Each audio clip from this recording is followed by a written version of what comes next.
السلام علیکم ورحمۃ اللہ وبرکاتہ ناظرین اردو کے اس ریڈنگ کلاس میں آپ لوگوں کا خوش آمدید اور خیر مقدم ناظرین، آج ہم پڑھنے والے ہیں مکہ معظمہ کے حالات کے بارے میں۔ تو چلیے شروع کرتے ہیں۔ اس سے پہلے کہ جو نیو ویورز اس چینل پہ آئے ہیں، ضرور اس چینل کو سبسکرائب کریں تاکہ آنے والی ویڈیو کا نوٹیفیکیشن آپ تک آسانی کے ساتھ پہنچ سکے۔ چلیے شروع کرتے ہیں اپنی کلاس کو بنا تاخیر کے۔ بسم اللہ الرحمن الرحیم۔ مکہ معظمہ کے حالات۔ مکہ معظمہ جو آپ کی ولادت کی جگہ ہے، میں کون لوگ آباد تھے؟ کب سے اس کی آبادی ہوئی؟ آپ کا خاندان کیا تھا؟ اس پر تھوڑی سی روشنی قرآن پاک میں بھی ہے اور احادیث شریفہ میں بھی ہے۔ انبیاء علیہ السلام میں نہایت جلیل القدر پیغمبر سیدنا حضرت ابراہیم خلیل اللہ علی نبینا و علیہ الصلاۃ والسلام ہے۔ اللہ تعالیٰ نے ان کو اپنا خلیل بنایا اور ان کو ایک خاص امتیاز عطا فرمایا کہ ان کے بعد جتنے بھی پیغمبر علیہم السلام دنیا میں مبعوث ہوئے، وہ سب کے سب ان کی نسل سے ہوئے، کوئی ان کی نسل سے باہر کا نہیں۔ آپ کے دو صاحبزادے ہوئے۔ بڑے صاحبزادے حضرت اسماعیل علیہ السلام ہے۔ ان کی والدہ کا نام ہاجر یا ہاجرہ ہے۔ قصہ یہ پیش آیا تھا کہ حضرت ابراہیم خلیل اللہ علیہ السلام کی اہلیہ حضرت سارہ رضی اللہ عنہا نہایت حسین و جمیل، پاک باز اور عفت مآب خاتون تھی۔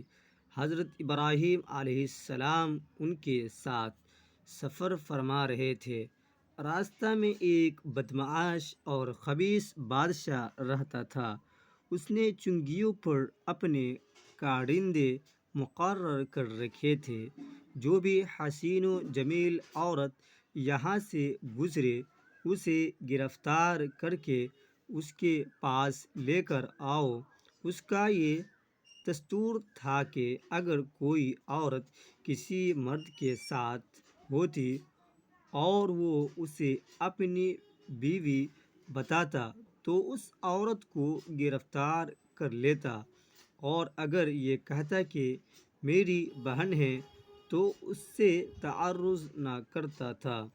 سیدنا حضرت ابراہیم علیہ السلام کو جب پتہ چلا کہ یہ صورت حال ہے تو انہوں نے اپنی اہلیہ محترمہ سے فرمایا کہ جب یہ کارندے معلوم کریں کہ تم کون ہو تو تم کہنا کہ میں ان کی بہن ہوں، اور اگر مجھ سے معلوم کیا تو میں بھی کہہ دوں گا کہ یہ میری بہن ہے، یعنی دینی بہن، کیونکہ میرے اور تمہارے علاوہ یہاں کوئی مسلمان نہیں ہے۔ لیکن بہن بتانے کے باوجود اس ظالم بادشاہ کے کارندوں نے حضرت سارہ کو گرفتار کر کے بادشاہ کے پاس تنہائی میں پیش کر دیا۔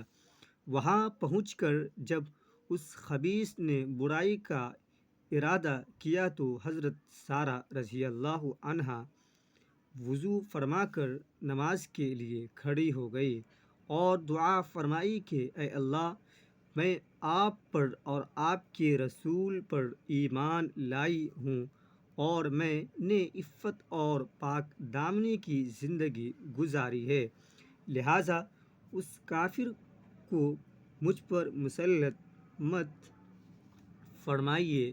چنانچہ ان کی دعا فوری طور پر قبول ہوئی اور اس خبیث کا بے اختیار دم گھٹنے لگا اور وہ بے چینی میں پاؤں زمین پر پٹکنے لگا تو حضرت سارہ رضی اللہ عنہا نے دعا کی کہ اگر یہ بدبخت مر گیا تو میرے سر بات آئے گی، اس لیے اسے چھوڑ دیا جائے۔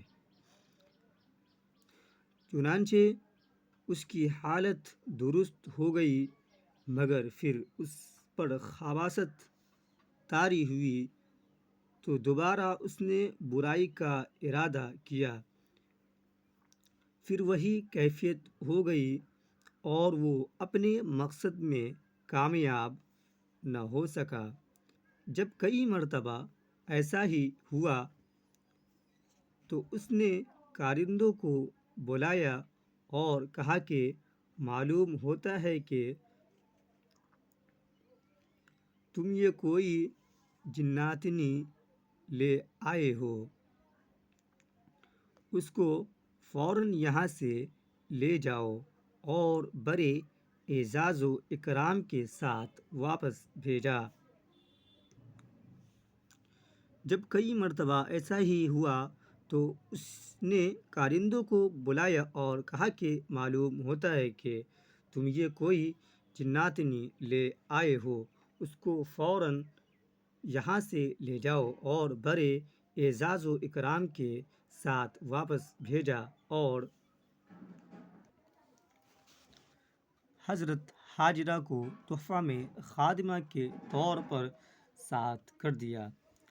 تو حضرت ہاجرہ رضی اللہ عنہا دراصل حضرت سارہ رضی اللہ تعالی عنہا کو اس بادشاہ کی طرف سے عطیہ میں ملی تھی۔ پھر حضرت ابراہیم علیہ السلام وہاں سے واپس اپنے ملک شام تشریف لے آئے، وہاں قیام فرمایا، لیکن اولاد ابھی تک کوئی نہیں تھی۔ تو حضرت سارہ رضی اللہ تعالی عنہا نے حضرت ہاجرہ رضی اللہ عنہا کو حضرت ابراہیم علیہ السلام کو ہبہ کر دیا۔